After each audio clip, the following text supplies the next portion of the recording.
ஸ்ரீ சிவசங்கரா தேவனே, ஸ்ரீ சிவசங்கரா தேவனே. Shankaram Sivashankaram.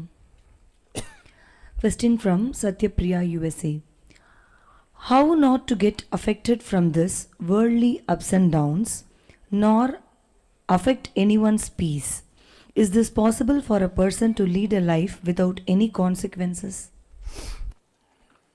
It is possible only when you really understand that this world is non-existent. உலகம் மாயம், உலகம் என்பது பொய்.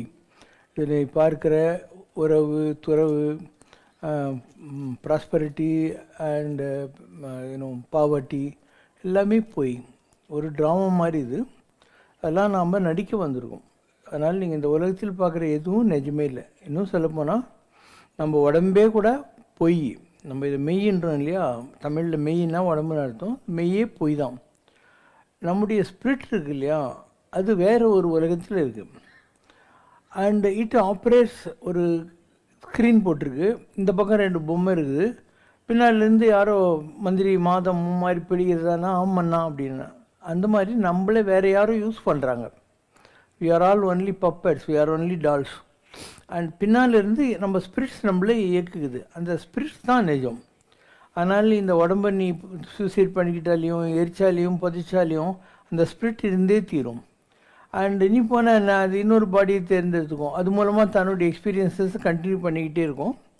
அதனால் இந்த உலகம் என்பது மாயை. மாயைன்னா என்ன? இல்லாத ஒன்றை இருக்கிறதா நம்புறது. அதனால தான் இந்த உலகத்தில் நம்ம பார்க்குற எல்லாம் நிஜம் மாதிரி நமக்கு தெரியுது. நீங்கள் காரில் போகிறீங்க, தூரத்தில் தரையில் தண்ணி இருக்கிற மாதிரி தெரியும். அதுக்கு என்ன பேர்? காணல் நீர்னு பேர். கிட்ட போய் பார்த்தா அங்கே தண்ணியே இருக்காது. இது அந்த மாதிரி நம்ம எதெல்லாம் நிஜம் நம்புறோமோ அதெல்லாம் நிஜமாக இல்லை. இப்போ பொய்யாயின எல்லாம் போயகல வந்தருளி மெய்ஞானம் தன்னை மிளிவிக்கும் மெய்யறிவுங்கிறார். நம்மக்கிட்ட அறிவு இருக்குது. அது எதுக்காகன்னா, பொய்யாயின எல்லாம் நம்ம எதையெல்லாம் நிஜம் நம்பி ஏமாந்துன்னு போயிட்டுருக்கிறோமோ அதெல்லாம் போகணும். அதுக்கு தான் அறிவு கடவுள் நம்மக்கிட்ட கொடுத்துருக்காரு. அறிவு அற்றம் காக்கும் கருவி, செருவருக்கும் சென்று அழிக்கல் ஆகாத அரண். இந்த அறிவு தான் ஆயுதம். நம்முடைய எதிரி நம்மக்கிட்ட கன் இருந்துச்சு, கத்தி இருந்துச்சு, எல்லாத்தையும் பிடிங்கிடுவான். ஆனால் நம்மக்கிட்ட இருக்கிற அறிவை நம்ம தான் யூஸ் பண்ண முடியும், வேறு யாராலும் நம்மக்கிட்ட பிடிக்க முடியாது. அற்றம் காக்கும் கருவி, செருவருக்கும்னா எதிரிகளால் கூட சென்று அழிக்கல் ஆகாத அரண். அது நம்மளை காப்பாற்றுறதுக்காக நம்மக்கிட்ட இருந்துகிட்ருக்குது. அப்போ இந்த உலகத்தில் இதெல்லாம் நம்ம தெரிந்து கொள்கிற போது நமக்கு what is the aim of லைஃப்னு புரிய ஆரம்பிச்சிடும். Aim of life is not prosperity, it is not the house, it is not the marriage, it is not wife, it is not children, it is not the house, nothing is existent. ஒரு game விளையாடுறோம். நம்ம carrom board விளையாடுற போது நீ ஒரு சைடில் இருக்க, நான் ஒரு சைடில் இருக்கேன், நான் ஒரு காயின் அடிக்கிறேன், நீ ஒரு காயின் அடிக்கிற. கேம் ஆனோடனே எல்லாத்தையும் தூக்கி போட்டு நம்ம பாட்டிக்கு போயின்னு இருக்கோம். நம்ம செஸ் விளையாடுறோம், கார்ட்ஸ் விளையாடுறோம், கேரம் போர்டு, எல்லாமே இப்படி தானே, ஒரு கேம் தான் அது. அண்ட் ஆட்டம் முடிஞ்ச உடனே we are not interested in the board or the coins, we just quit. அந்த மாதிரி தான் இந்த உலகத்தில் இப்போ நடிக்க வந்திருக்கோம். நம்மெல்லாம் அந்தந்த பாத்திரத்தை அந்தந்த நேரத்தில் நடிச்சுட்டு போக வேண்டியது தான். இந்த உலகத்தில் நீ பார்க்கிற எதுவும் நிஜமல்ல. ஈவன் நீ பார்க்கிற ராமன், கிருஷ்ணர், இயேசு, புத்தன், அல்லாஹ், முகமது நபி, பரமாச்சாரியா, ராகவேந்தர், இவங்கெல்லாம் உன்ன மாதிரி என்ன மாதிரி வந்தவங்க தான். அவங்கெல்லாம் மனிதனாக பிறந்த they try to set examples. ஒரு கணக்கு புக்கு இருக்குது, அதில் ஒரு மாடல் சம்முன்னு இருக்கும். மாடல் சம்மை புரிஞ்சுக்கிட்டு நீ அடுத்த கணக்கு நீ தான் போடணும். நீ போட்ட கணக்கு கரெக்டாக இல்லையான்றது கடைசி பேஜில் சாப்டர் 7D அப்படின்னா தெரிஞ்சு போயிடும், அது கரெக்டாக இல்லையாங்கிற மாதிரி. அதனால் மற்ற எல்லாருமே நமக்கு வழிகாட்டுவதற்காக வந்த model sums, they are also ஒரு இன்டிஸ்பென்சபிள்னு கிடையாது. உலகத்தில் எல்லாருமா எல்லா சாமியும் ஒத்துக்கிறாங்க. அவங்கவுங்களுக்கு ஒரு ஒரு சாமியை பிடிக்குது, ஒரு ஒரு சாமியாரை பிடிக்குது, ஒருத்தருக்கு சர்ச்சு பிடிக்குது, மசூதி பிடிக்குது, இந்த மாதிரி ஒவ்வொருத்தருக்கும் ஒன்று பிடிக்கிறது. அது கூட மனிதர்கள் அவரவர்களுடைய கற்பனையினால் உண்டாக்கி கொண்ட விஷயங்கள் தான். இந்த உலகத்தில் முதல்ல எல்லாரும் இயற்கை தான் வணங்கிட்டு இருந்தாங்க. ஒரு இடி, மின்னல், நதி, மலை, இந்த மாதிரி இயற்கை சார்ந்த விஷயங்களை வழிபட்டு கொண்டிருந்தார்கள். ஏன்னா அவங்களுக்கு அந்த இடி, மின்னல் இதெல்லாம் பார்க்குற போது ஒரு ஃபியர் இருந்தது. அதனால் out of fear the worship started. The fundamental reason for worship is only fear. And if you conquer fear, this world is non existent. எதற்கும் அஞ்சேன், யாருக்கும் அஞ்சேன், எங்கும் அஞ்சேன், எப்போதும் அஞ்சேன். இதை பார்த்தும் பயப்படாமல் இருந்துட்டாக்கா அதுக்கப்புறம் யார் தெய்வம் நமக்கு தேவையில்லை. இவன் அஸ்யூமிங் கடவுள்னு ஒரு ஆள் இருக்கான்னு நம்புறேன்னு வச்சுக்கோ, அவங்க கூட தேவையில்லை. ஏன்னா உனக்கு பயமே இல்லையே. You are not needing support from any source. அதனால் வாழ்க்கை என்பது புரிந்து கொள்ளுதல். நமக்கு புரியாது. எடுத்த உடனே ஒரு குழந்தை, நம்ம வளர்கிறோம், பொண்ணு வளருது, கல்யாணம், குழந்தை, குட்டி, வீடு வாங்குகிறோம், ஆஃபீஸுக்கு போகிறோம், வேலைக்கு போகிறோம். இது எல்லாமே அந்தந்த ட்ராமாவில் வரக்கூடிய காட்சிகள். தேர் ஆல் நாட் ட்ரூ. இப்போ நீங்கள் உங்கள் குழந்தைங்கள ரொம்ப லவ் பண்ணுறீங்க, அவங்க உங்களுக்கு ஒரு கல்யாணம் ஆன உடனே உங்கள் பின்னால் ஒட்டின்னு உட்காந்துக்க போகிறாங்க. இப்போ குழந்தைங்களாக இருக்கிற போது they will love you, sleep with you, and they will you will pamper them, and they will also show some love for you. But அந்த பொண்ணுக்கு ஒரு கல்யாணம் ஆகி அந்த பையனுக்கு ஒரு கல்யாணம் ஆகி போனோடனே ஃபாதர் அண்ட் மதர் ஒரு செகண்ட் கிரேடுக்கு வந்துடுவாங்க. அவங்களுடைய ஒய்ஃபு, அவங்களுடைய ஹஸ்பண்ட், அவங்க தான் மெயின் சோர்ஸாக வருவாங்க அவங்களுக்கு. இதெல்லாம் நமக்கு தெரியணும். ஒவ்வொன்றா வாழ்க்கையில் அடிபட்டு தான் நம்ம தெரிஞ்சுக்குவோம். இல்லைன்னா இதெல்லாம் நிஜம் நம்பிக்கைன்னே இருப்போம். இப்போ எவ்வளோ பேர் இருக்காங்க உலகத்தில், எல்லாருடைய குடும்ப வாழ்க்கையும் நல்லா இருக்கா? யாரோ சில பேருக்கு நல்ல ஹஸ்பண்ட் அமைகிறாங்க, யாரோ சில பேருக்கு நல்ல ஒய்ஃப் அமைகிறாங்க. அவங்க அது நிஜம் நம்புவாங்க. யாருக்கு அமையலையோ அவனுக்கு தெரிஞ்சு போகும், இதெல்லாம் வேஸ்ட்டு தான்ங்கிற மாதிரி. இப்படி வாழ்க்கையில் இவர் சங்கராச்சாரியர் ஒரு கேள்வி கேட்குறார். கிம்சாரே சம்சாராங்கிறார். சம்சாரம்னா உலக வாழ்க்கை. கிம்சாரே அப்படின்னா என்ன, இதில் என்ன juice, what is the essence of life அப்படின்னு அவர் சொல்கிற பதில் சம்சாரே சாரான்றார். இந்த வாழ்க்கையில் நாம் பெறுகிற bouquets and brickbats, joys and sorrows are themselves, ஒரு பழத்தை புழிஞ்சா வர்ற ஜூஸ் தான். அந்த மாதிரி இந்த வாழ்க்கை என்ற பழத்தை நாம் புளிகிற போது நம்ம வரக்கூடிய அனுபவங்கள் தான் வாழ்க்கையோட எசன்ஸு. இது ஒவ்வொருத்தருக்கும் ஒரு மாதிரி இருக்கும். You may think some president or prime minister, இப்போ அமெரிக்காவில் எலெக்ஷன் வந்துச்சு, அவன் பழைய ஆள் போட்டான், இப்போ அடுத்த ஆள் வந்துட்டான். Is it not? அந்த நேரத்துக்கு அது நிஜமாக தெரியும். நான் ஏதோ பெரிய பவரில் இருக்கேன், அதனால் இந்த உலகம் என்னை பொறுத்த மாதிரி நீ நினைக்காத. அப்போ பொருள் அல்லவற்றை பொருள் என்று உணரும் மருள் ஆனா மானா பிறவி. எதெல்லாம் தேவையில்லையோ அதை தேவைன்னு நினைக்கிற ஒரு மயக்கம்தான் இந்த பிறவி என்று சொல்லக்கூடியது. நம்முடைய நோக்கம் என்னவாக இருக்கணும்? I should come out of all these delusions and mayas and nonsenses. ஏன்னா எல்லாம் தெரிஞ்ச நான்லாம் சாதாரணமான நேபாளத்துக்கு ராஜாவாக இருந்தான். அழகான ஒய்ஃப் யசோதரா, ஒரு அழகான மகன். அவன் வாழ்க்கையில் கஷ்டத்தை பார்த்ததே இல்லை. சித்தார்த்தன் பேர் வரும். ஒரே ஒரு நாள் தேரில் ஏறி போகிறான். பார்த்தா அங்கே வயசானவங்களை பார்க்குறான், வியாதிஸ்தர்களை பார்க்குறான், சாவு பார்க்குறான். அப்படியே ஒரு சுடுதண்ணி மேலே தண்ணி கொட்டணுன்னே ஸ்வைன்னு வரும். அது மாதிரி அவனுடைய extreme joy was converted into sorrow, and he left his wife, son, parents, the kingdom to find the truth why people are suffering. அப்போ எங்கெங்கேயோ போகிறான், விதவிதமான கஷ்டங்கள் எல்லாம் உலகத்தில் பார்க்குறான்.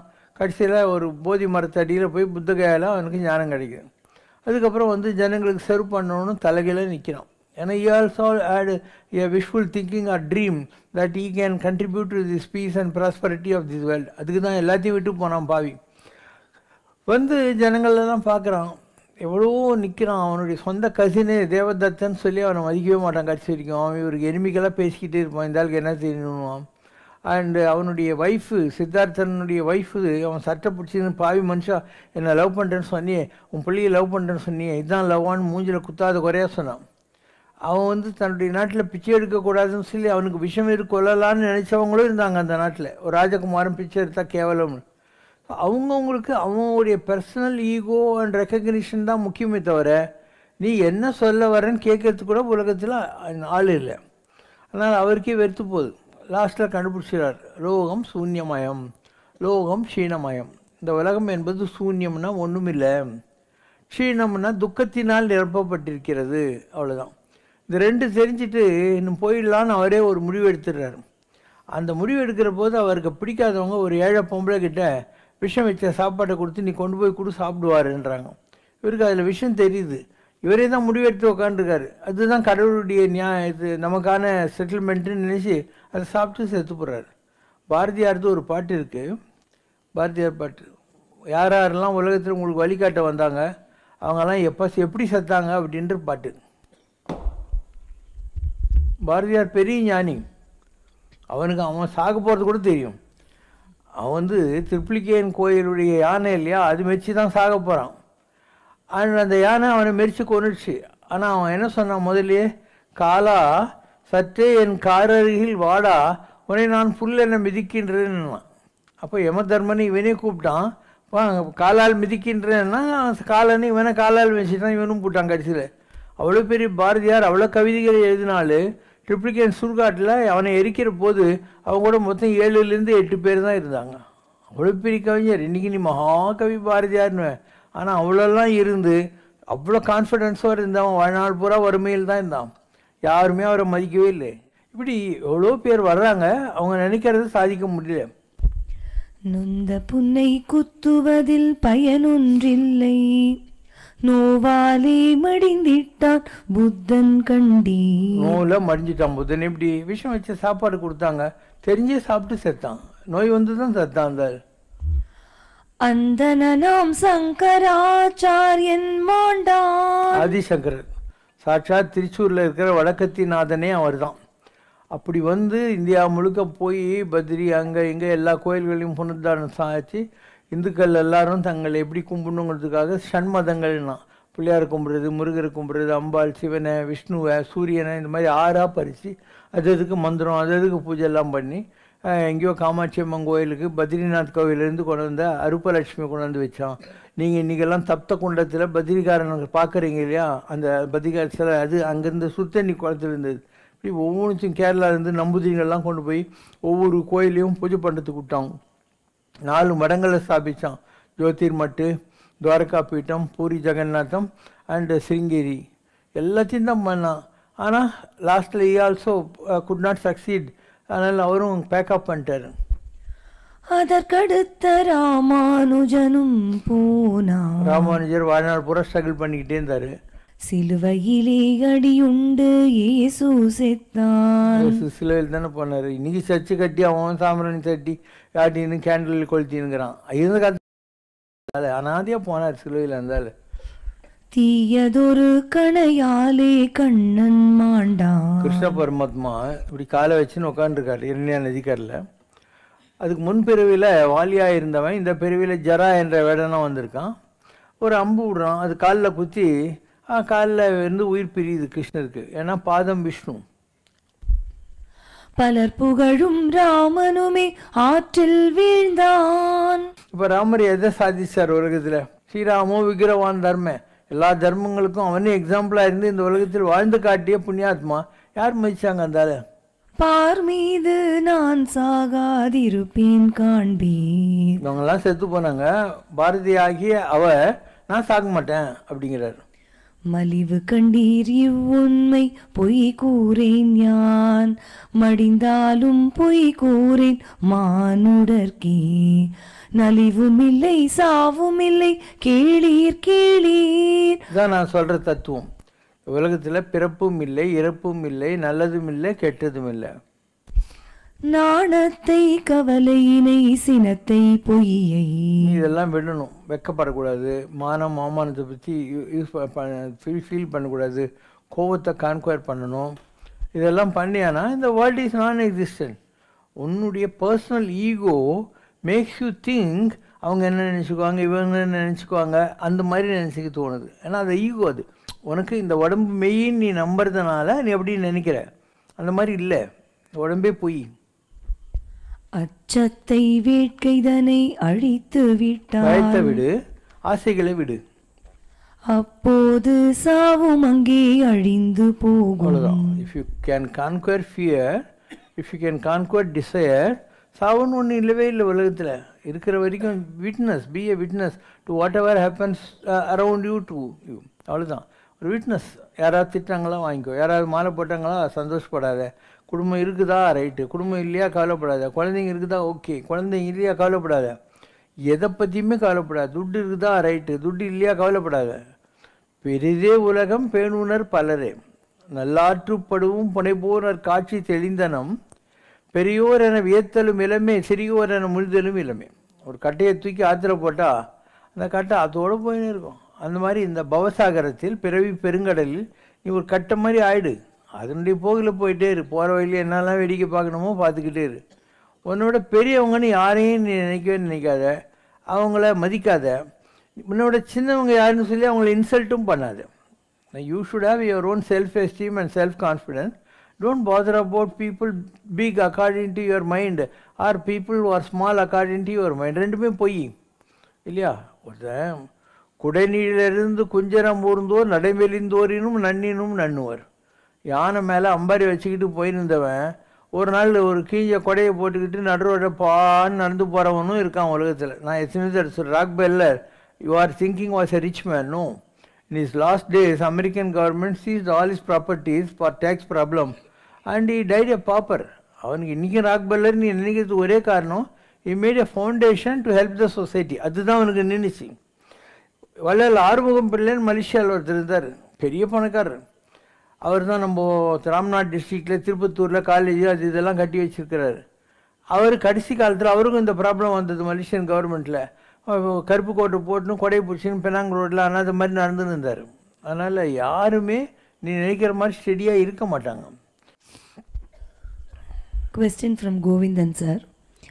சென்னையை சார்ந்த டாக்டர் நடராஜ சர்மா தங்களுக்காக படித்த பராசர நாடியில் ஸ்கந்தநாதனுடைய குகை சம்பந்தமாக பல தரிசனங்கள், பூமியில் பாதாளத்தில் மறைத்து வைக்கப்பட்ட சிலாமூர்த்திகள், உனக்கு பூர்வ ஜென்ம வாசனையால் லீலைகள் தரிசனமாகும், யோகினி மாதாவின் அனுகிரகத்தால் மகா கணபதியின் பல வடிவங்கள் மூடிய சிலைகள் வைத்த இடங்களை காட்டும் என்று வருகிறது.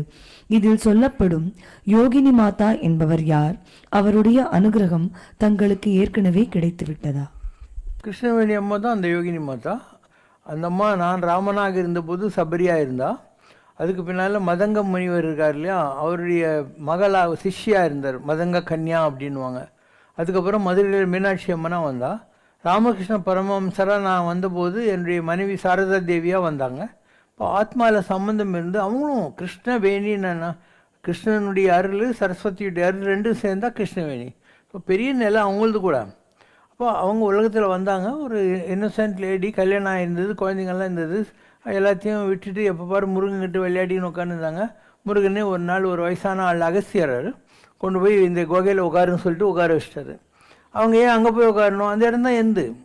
அங்கே இருக்கிற சிவலிங்கமே என்னுடைய ஆத்மா தான். ஒரு பிறவியில் மகேந்திரகிரி போய் அங்கே இருக்கிறவங்க சொன்னாங்க, இந்த இடத்துல நீ அகஸ்தியர் கல்யாண கோலம் கட்ச இடத்துல நீ சிவ கோயில் கட்டுனாங்க. நம்ம வந்தோம், செஞ்சோம். என் டைமுக்கு பின்னால் தண்ணி கட்டியில் போயிடுச்சு. நான் இந்த உலகத்தில் திருப்பி வந்தபோது அது தண்ணியிலேருந்து வெளியே வரணும். அப்போ ஒரு சாமியார் அங்கே உட்காந்து தியானம் பண்ணிக்கிறவருக்கு டெய்லி சிவலிங்கம் மேலே வருது, எல்லோரும் பூஜை பண்ணுறாங்க, திருப்பி தண்ணிக்குள்ளே போடுது. அப்போ அவர் ப்ரே பண்ணுறாரு, இது எடுக்க வேண்டிய காலம் வந்துச்சுன்னு. அவர் தூத்துக்குடியில் போய் முத்து குளிக்கிறவங்கள கூட்டின்னு வந்து அந்த சிவலிங்கத்தை எடுத்து வச்சார். அந்த அம்மாவால் கோயில் கட்ட முடியல. ராமதாஸ்ன்னு ஒரு ஐஏஎஸ் ஆஃபீஸர் இருந்தார், திருநெல்வேலி கலெக்டராக. அவருக்கு ஒரு குரு அம்மா இருக்காங்க, முத்துகிருஷ்ண அடிகளார்னு பேர், ஆனால் பொம்பளை. அந்த முத்துகிருஷ்ண அடிகளாருங்கிறவர் அந்த பொம்பளை உடம்புல இருந்தார். அவங்க வந்து பத்தமடக்காரங்க அந்த அம்மா. அவங்கள வச்சு ஒரு கோயிலெலாம் அது கவர்மெண்ட்டில் அம்பாசமுத்திரம் தாசில்தார்கிட்ட 70,000 ரூபா வசூல் பண்ணி சிவந்தி ஆதித்தன் அப்போ மத்தியாசு அவங்ககிட்டலாம் பணம் வாங்கி 70,000 ரூபா கொடுத்து அந்த கோயில் கட்டினாங்க. அந்த கோயில் கும்பாபிஷேகத்துக்கு நானும் போய் ஒரு மூலையில் உட்காந்துட்டு வந்துட்டேன். அதுக்கு அடுத்து அந்த அம்மாக்கிட்டேருந்து எனக்கு லெட்ரு வருது. அவங்களுக்கு எழுத படிக்க தெரியாது, யாருக்கிட்டேயோ எழுதி எனக்கு அனுப்புகிறாங்க. தம்பி, இங்கே நடந்த கும்பாபிஷேகம் சிவனுக்கு கொஞ்சம் கூட பிடிக்கலையா, அதனால் நீ 21 நாள் கழிச்சு இங்கே வந்து உன் கையால் கும்பாபிஷேகம் பண்ணணுன்னு உத்தரவாயிருக்குது, நீ தயவு செஞ்சு வானாங்க. நான் போனேன். நான் போயிட்டு வந்த உடனே திருப்பியும் ஒரு லெட்டர் அந்த மாதிரி எழுதுகிறாங்க. தம்பி, என்னான்னு சொல்கிறது என்னுடைய ஆனந்தத்தை, நீ வந்து கும்பாபிஷேகம் பண்ணிட்டு போன நீ நைட்டு எனக்கு கைலாயத்தில் காட்சி கிடச்சிது, அந்த தரிசனம் எனக்கு கிடச்சிது.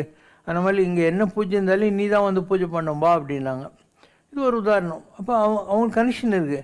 அவங்க இப்போ அவங்களுடைய ஸ்பிரிட்டு தான் நம்ம 18 கை துர்கையில் கொண்டாந்து நான் உட்கார வச்சேன். அங்கே உயிரை விட போகிறாங்க, கரெக்டாக இந்த துர்கையில் அவங்கள கொண்டாந்து உட்கார வச்சிடும். இப்படி கிருஷ்ணவேணி அம்மா யாருன்னு கேட்டிங்க இல்லையா, இதுதான் அவங்க கடலூர் சாதாரணமான கவர்மெண்ட்டில் டிராஃப்ட்ஸ்மேன் வேலை செஞ்சதோடைய மனைவி. அவங்க சின்ன வயசுலேருந்தே முருகனோட விளையாடிக்கிட்டு அப்படி இருந்தாங்க. அந்த மாதிரி சமைச்சின்னு இருக்கோம், முருகன் குழந்தையவன் தட்டி விட்டோம், இந்த மாதிரி கரண்டி எடுத்துகிட்டு முருகான்னு அடிக்க போவோம். ஊரில் இருக்கிறவங்களாம் இந்த மாதிரி பைத்தியன்னு வச்சுட்டாங்க. காட்டில் போய் அங்கே போய் சுற்றிக்கின்னு இருந்து கடைசியில் கிருஷ்ணவேணி அம்மா அங்கே வந்து உட்காந்து அங்கே உயிரை விட்டாங்க. வேறு என்ன கேள்வி கேட்டேன்? அதான் யோகினி மாதான்னு. அதுதான் யோகின்னா ஆண், யோகினின்னா பெண்ணு. அந்த தாய் வடிவில் இருக்கக்கூடிய ஒரு பெண்மணின்னு அர்த்தம். யோகினி மாதா கிருஷ்ணவேணி. பெண்கள் விஷ்ணு சஹஸ்ரநாமத்தையும் வேதத்தையும் பாராயணம் செய்யக்கூடாது என்ற கட்டுப்பாடு சனாதன தர்மத்தில் இருக்கிறதா?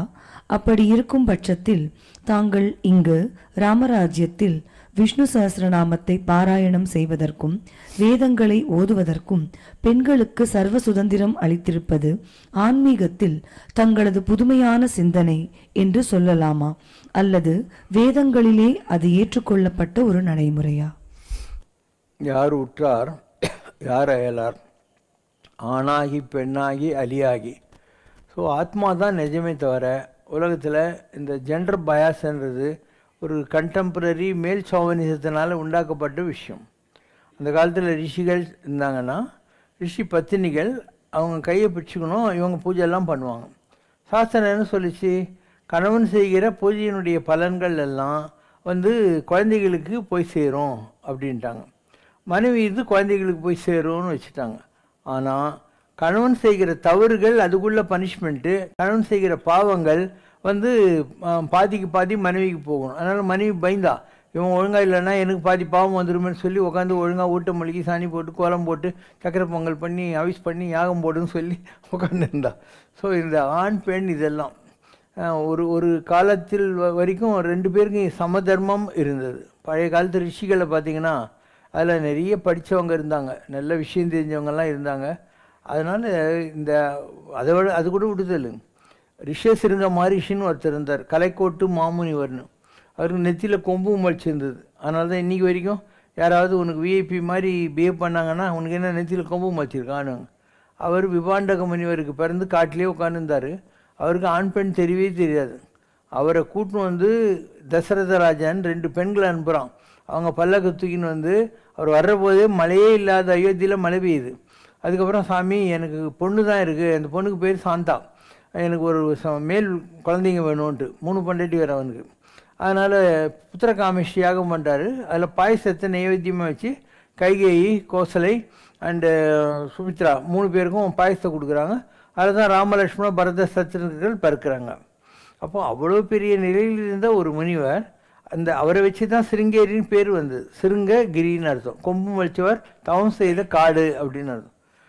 அந்த இடத்துல தான் ஆதிசங்கர் இந்த கதையெல்லாம் கேட்ட உடனே முதல் மடத்தை சிருங்கேரியில் வச்சதுக்கு இதுதான் ஒரு காரணம். அப்போ அனானப்பட்ட ராமருடைய ஜனனத்துக்கு காரணமாக இருந்து அதுக்கு முன்னால் வந்தார் இல்லையா ரிஷசிருங்க மகரிஷி, அவர் யார், கலைக்கோட்டு மாமுனிவர்னா. கலைனாக்கா நெத்தி, கோடுனாக்கா கொம்பு மலிச்சிருக்குன்னு அர்த்தம். மகா தபசிகள்லாம் இருந்தாங்க. வசிஷ்டர் இருந்தார், விஸ்வாமித்திரர் இருந்தார், அகஸ்தியர் இருந்தார், பரத்வாஜர் இருந்தார், சப்த ரிஷிகள் இருந்தாங்க. ஸோ ராமரை பற்றி அவங்களுக்கு தான் தெரியும். மற்றவங்களுக்கெல்லாம் ராமருடைய மகிமையோ எதுவும் தெரியாது. Even Rama was not knowing about his powers. மானுடம் வென்றதம்மா தான் கம்பராமாயணம். தன்னை ஒரு மனிதனாகவே வாழ்ந்து மறைந்து போனவன் Raman. He was not knowing about his powers. அதெல்லாம் நீங்கள் ஆழ்ந்து ராமாயணத்தெல்லாம் படிக்கிற போது உங்களுக்கு புரியும். ஸோ இந்த உலகத்தில் ஒரு காலத்தில் காட்டில் உட்காந்து தவம் பண்ணியிருந்தாங்க.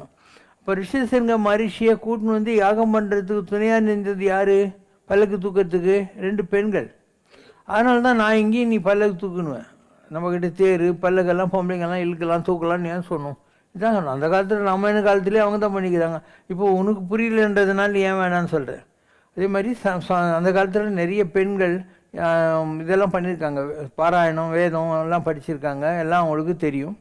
அதனால் அது அண்மை காலத்தில் இந்த ஆண்களுடைய டாமினேஷனால் அவங்கள இல்ட்ரீட் பண்ண ஆரம்பித்தாங்க, செகண்ட் கிரேடாக ட்ரீட் பண்ண ஆரம்பித்தாங்க.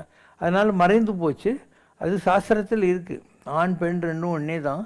அதனால தான் சிவபெருமானை பற்றி சொல்லுகிற போது ஆணாகி பெண்ணாகி அப்படின்வாங்க. பாதி சிவன் பாதி சக்தி, ரெண்டும் சேர்ந்த ஒரு வடிவம். அதே தான் சங்கர நாராயணன்றது. Sankaran is equal to Shiva, Narayanan is equal to Ambal Shakti. அதனால் ரெண்டுமே உலகத்தில் இருக்குது. It's like positive negative energy.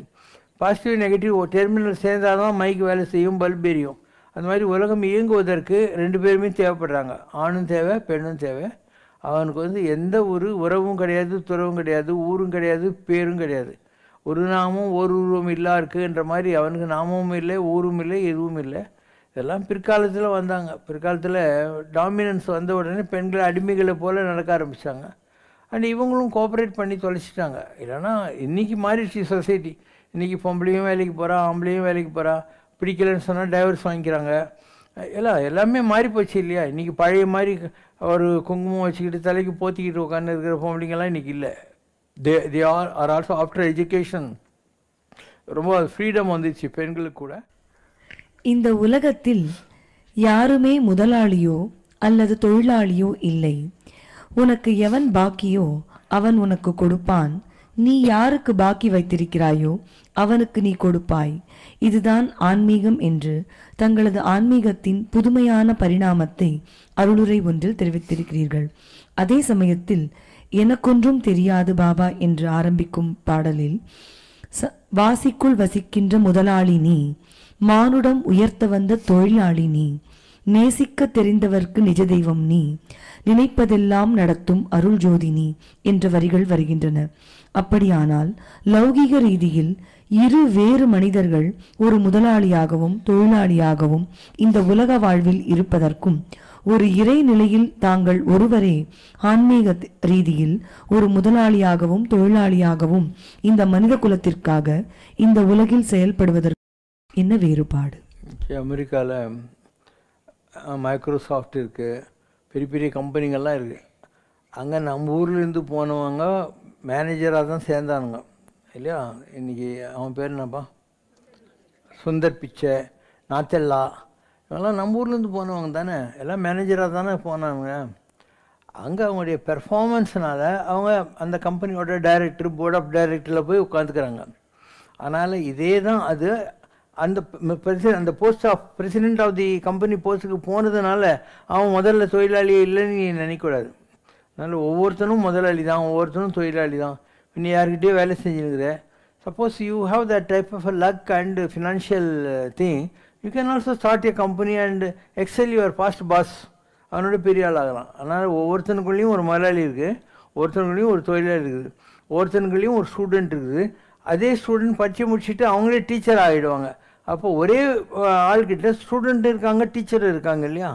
அப்படி தான் இதெல்லாம் உலகத்தில் நாம் பார்க்கிற different characters, different performance levels. அதனால் no one is big, no one is small. Question from Kalyana Krishnan Ravishankar. Samrakshana Purana Brahmam Temple, under the guidance of Sivashankar Baba, is known for conducting regularly various homams without any profit motive for the benefit of devotees and disciples. My kind request is, for job aspiring young women and men, is there any yajna to participate at Samrakshana? And for the young students for getting admission to higher studies, is there any yajna conducted? Kindly conducted. நம்ம சரஸ்வதி சம்பந்தப்பட்ட யாகம் பண்ணுறோம், தட்சிணாமூர்த்தி சம்மந்தப்படுறோம், அதெல்லாம் படிப்புக்கு சம்மந்தப்பட்டது. குழந்தை இல்லாதவங்களுக்காக புத்திரகாமேஷ்டி யாகம் பண்ணோம், தெய்வீக நிலைகளெல்லாம் அடையணும்னு சோம யாகம் பண்ணோம். நம்ம எல்லாத்துக்கும் யாகம் பண்ணியிருக்கோம், எல்லாத்துக்கும் யாகம் பண்ணியிருக்கோம். இப்பயும் இந்த இதில் துர்கை கோயிலில் யாகம் நடக்குது, பிள்ளையார் கோயிலில் யாகம் நடக்குது, பெருமாள் கோயிலில் யாகம் நடக்குது. ஒரே கேம்பஸில் 3 யாகம் பண்ணிக்கிட்டு இருக்கோம். அதுக்கு தனித்தனி டீம் வச்சுருக்கோம். எல்லாமே இருக்குது சாஸ்திரப்படி. அண்டு எல்லா யாகங்களுமே கூட ஒரு காமியமான யாகங்கள். எனக்கு ஏதோ வரணும், லட்டு வேணும், பூந்தி வேணுன்றதுக்காக பண்ணுறோம். நிஜமான யாகம் என்பது உடம்புல இந்த இடத்துல நெருப்பு இருக்குது, நீ கண்ணு முடிக்கிட்டு ஊசியில் நூல் கோக்குற மாதிரி இந்த இடத்துல இருக்கிற நெருப்பை உன்னுடைய ஜப தபங்களால் இந்த இடத்துக்கு கொண்டாந்து ஊசியில் நூல் கோக்குற மாதிரி கோத்துனதா, அதான் மிகப்பெரிய யாகம், மிகப்பெரிய யாகம் அது. அதே மாதிரி நீ சாப்பிட்ற அந்த சாப்பாட்டில் ஒரு சொட்டு நெய் விட்டுட்டு கண்ணை முடிக்கிட்டு உன்னுடைய யாகத்தில் அர்ப்பணம் பண்ணலாம். நீ நெருப்பு வளர்த்து கட்டையை போட்டுலாம் பண்ணணும்னு ஒன்றுமே இல்லை. உனக்கு அந்த மைண்ட் கான்சன்ட்ரேஷன் வந்துச்சுன்னா you don't have this external, எதுவுமே தேவைப்படாது, எந்த எக்ஸ்டர்னல் டூலும் இன்ஸ்ட்ருமெண்ட்ஸும் தேவைப்படாது. உனக்குள்ளேயே அதுக்குள்ளே எல்லாமே இருக்குது. நான் தான் சொன்னேனே, we are a miniature world. வெளியில் சூரியன் இருக்கா, ஆனால் நமக்கு இந்த இடத்துல சூரியன் இருக்குது. வெளியில் காற்று இருக்கா, இந்த இடத்துல காற்று இருக்குது. வெளியில் தண்ணி இருக்கா, நம்ம உடம்புல வாட்டர் மாலிகுல்ஸ் இருக்குது. வெளியில் நெருப்பு இருக்கா, நமக்கு இந்த இடத்துல இருக்குது. நம்முடைய பாதம் விஷ்ணு, நம்முடைய 5 விரல்கள் இருக்கு இல்லையா, இதுதான் இந்திரன். நம்முடைய நெஞ்ச குகையில் இருக்கிறான் இல்லையா குகன், அவன் தான் முருகப்பெருமான்னு சொல்கிறது. நம்ம மனசு சந்திர ரூபம். அதனால் எல்லா கடவுளும் நம்மக்கிட்ட இருக்குது. நீ எங்கேயோ போய் அலைய தேவையில்லை. நீ ஒரு யாகம் இந்த மாதிரி ஒரு ரிச்சுவலில் மாட்டிக்கினேன்னா உனக்கு இடம் கிடைக்கணும், நேரம் கிடைக்கணும், இதெல்லாம் எவ்வளவோ இருக்குது. இந்த மாதிரி நீ ஒரு பாவனைக்கு மாற்றிட்டேன்னா எங்கெல்லாம் வாய்ப்புகள் இருக்குதோ அப்போ நீ எக்ஸ்டர்னலாக பண்ணு. வாய்ப்புகள் இல்லைன்னாக்கா நீ இன்டர்னலாக பண்ணிக்கோ. You won't miss anything. இன்டர்னலாக பண்ணிக்கலாம், அதே பலன் தான். இன்னும் சொல்ல போனால் மோர் பலன். இன்டர்னலாக பண்ணுறதுக்கு மோர் பலன். அண்டத்தில் உள்ளதெல்லாம் பிண்டத்தில் உள்ளது. இதுக்கு பேர் பிண்டம், அதுக்கு பேர் அண்டம். அதனால தான் ஒருத்தன் சேர்த்துவிட்டா அவனுக்கு பிண்டம் வச்சுட்டாங்கன்றது.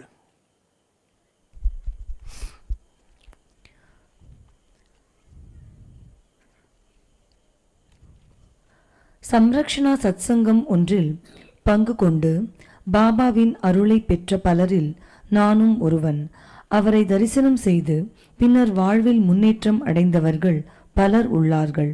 நாம் எதுவும் கேட்காமலே நம் மனதில் நினைத்ததை நிறைவேற்றி தரும் இந்த சித்தயோகி சிவசங்கர் பாபாவிற்கு பக்தர்களாகிய நாங்கள் என்ன கைமாறு செய்யலாம்? தயவு செய்து விளக்குங்கள். தெய்வீகம் என்பது என்ன? எந்த ஒரு எதிர்பார்ப்பும் மற்ற நிலை. காற்று இருக்குது, மூக்குக்குள்ளே போயின்னு வந்துன்னு இருக்குது. அதுக்கு என்ன இப்போ உங்கள்கிட்ட பில் போட்டு நாளைக்கு காற்று அனுப்ப போதா, உனக்கு 3 kg ஆக்சிஜன் நேற்று ராத்திரி நான் கோயிலில் கொடுத்தேன்னு சொல்லிவிட்டு மழை பெய்யுது. அது சாக்கடையும் பெய்யும், சலசலத்தோட ஆறுலேயும் பெய்யும், கடல்லையும் பெய்யும், வயல்லையும் பெய்யும். அதுக்கு நீங்கள் ஏதாவது பணம் கொடுக்குறீங்களா? அதனால் உலகத்தில் தெய்வீகம் பண்ணால் தனக்கென வாழா பிறக்குரியாளர். தனக்குன்னு வாழாமல் மற்றவங்களுக்காக யாரெல்லாம் வாழ்கிறார்களோ இல்லை எதெல்லாம் செயல்படுகிறதோ அது எல்லாமே தெய்வீகம்தான். அந்த நிலையை அடைஞ்சவங்களுக்கு தேவைகள் இருக்காது. யாதனின் யாதனின் நீங்கியான் இடும்பை நோதன் அதனின் அதனின் இளன். எதுவுமே வேணான்னு விட்டுட்டு ஒருத்தன் இருக்கான்னா அவனை பாதிக்கக்கூடிய விஷயம்னு உலகத்தில் என்ன இருக்குது? ஒன்றும் கிடையாது. ஸோ வேண்டின் உண்டாக துறந்த பின் யாண்டும் இடும்புகிற. நீ இந்த உலகத்தில் அப்படியே அச்சீவ் பண்ணிடணுன்னா எல்லாத்தையும் விட்டு விடுதலை ஆகி நிற்பாய். If you want to leave totally you have to leave totally. அவ்வளோதான். அதனால் சிவசங்கர் பாபா போன்ற மகான்களுக்கு எந்த தேவையும் இருப்பதில்லை. We don't have any wants. எந்த தேவையுமே இருக்கிறதில்ல. அதனால் என்ன இருக்குது? யார் தெய்வம் வேண்டியிருக்கு? ஒன்றும் இல்லை. And I am a management corporate person. So I run the organisation according to my own methods. I don't follow any one. Ratnagiri சாமி இருக்கார், ராம் சரத்குமார் சாமி தாங்க, கிருஷ்ணனிமா மாயம்மா தாங்க. அவங்களாம் அவங்கவுங்க வழியும் அவங்கவுங்க ஃபாலோ பண்ணுறாங்க. நான் யார் வழியும் ஃபாலோ பண்ணுறதில்ல. எனக்கு என்னெல்லாம் தோணுமோ தான் பண்ணேன். மண்டலியில் இருந்தபோது அங்கேருந்த ரிசோர்ஸஸ் அந்த ஹேபிட்டேட்டை வச்சு பண்ணேன். பெசநகருக்கு வந்தபோது அந்த மாதிரி பண்ணேன். நீலங்கரைக்கு வந்தபோது அந்த மாதிரி பண்ணேன். இப்போ நிறைய வந்துடுச்சு, அதுக்கேற்ற மாதிரி நம்ம பண்ணிட்டுருவோம். I am result oriented person. ஒன்று செய்வேன், அதுக்கு ப்ரொடக்டிவ் இருக்குது, ரிசல்ட் இருக்குனாக்கா அதை பண்ணுவேன். ரிசல்ட் வரலன்னா மூடிடுவேன்.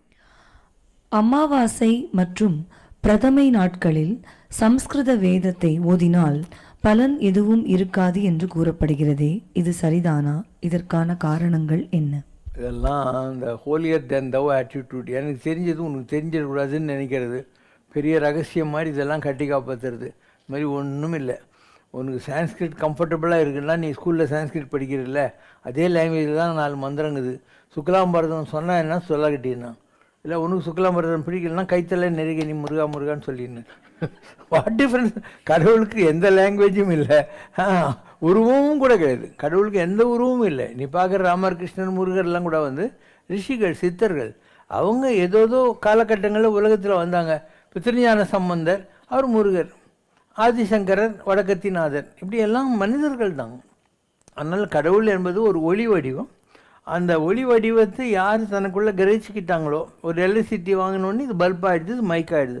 அதுதான் கடவுள்னு ஒன்று இல்லவே இல்லை. கடவுள் என்பது ஓசை ஒலியெல்லாம் ஆனாய் நீயே, ஒரு சத்தம், ஒரு ஒளி உருவம். அந்த ஒளி ரெண்டும் சேர்ந்தால் அதுதான் கடவுள். கடவுளுடைய ஒளி வடிவம் பிள்ளையார் ஓம், கடவுளுடைய ஒளி வடிவம் ஒலி பிள்ளையார், ஒளி முருகன். ஸோ இதே தான் சான்ஸ்கிரிட்டில் இதில் ஐயங்காருங்க வைஷ்ணவர்கள் கும்பிட்றதுல Sudarshanar Narasimhar. Narasimhar equal to Pillaiyar, Sudarshanar equal to Murugar. 2 பேரும் ஒன்றே தான் சொல்கிறானுங்க, இன்னும் வித்தியாசம் கிடையாது. ஓகேவா?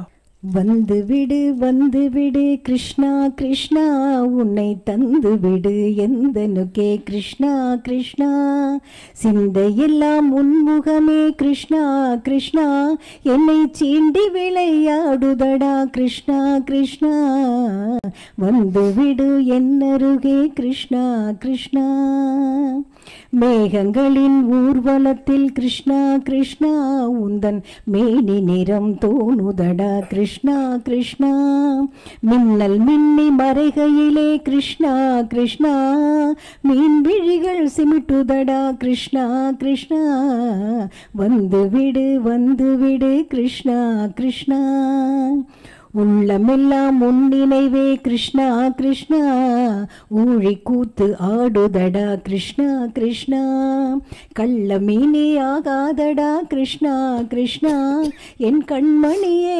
வந்திடடா கிருஷ்ணா கிருஷ்ணா, வந்து விடு கிருஷ்ணா கிருஷ்ணா, சம்மதமோ உந்தனுக்கு கிருஷ்ணா கிருஷ்ணா, என்னை சஞ்சலத்தில் ஆழ்த்துதற்கு கிருஷ்ணா கிருஷ்ணா, அம்மா என்று அழைத்திடடா கிருஷ்ணா கிருஷ்ணா, என்னை ஆரத் தழுவிடடா கிருஷ்ணா கிருஷ்ணா, வந்து விடு கிருஷ்ணா கிருஷ்ணா. குறை ஒன்றுமில்லை மறைமூர்த்தி கண்ணா, குறை ஒன்றும் இல்லை கண்ணா, குறை ஒன்றுமில்லை கோவிந்தா.